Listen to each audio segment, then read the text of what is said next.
ফরিদপুরের বোয়ালমারী উপজেলা শুক্রবার বিকেলে রণক্ষেত্রে পরিণত হয় জাতীয় বিপ্লব ও সংহতি দিবস উপলক্ষে বিএনপির দুপক্ষের পৃথক কর্মসূচি ঘিরে এই সংঘর্ষণের ঘটনা ঘটে। এতে অন্তত 15 জন আহত হয়েছেন। ভাঙচুর ও অগ্নিসংযোগ করা হয়েছে অন্তত 20টি মোটরসাইকেলে। জানা গেছে, কেন্দ্রীয় কৃষক দলের সহসভাপতি ও সাবেক সংসদ সদস্য খন্দকার নাসিরুল ইসলাম এবং উপজেলা বিএনপির সাবেক যুগ্ম সাধারণ সম্পাদক শামসুদ্দিন মিয়া ঝুনু দুই পক্ষ পৃথক কর্মসূচির ঘোষণা দেন। সকাল থেকেই শহরে টান টান উত্তেজনা বিরাজ করে।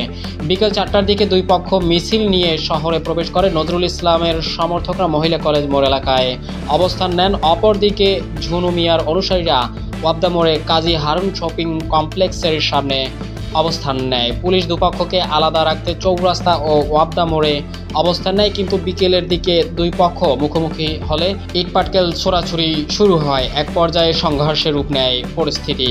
এ সময় কাজী হারুন শপিং কমপ্লেক্সের সামনে থাকা প্রায় 15টি মোটরসাইকেল ভাঙচুর করে আগুন ধরিয়ে দেয়।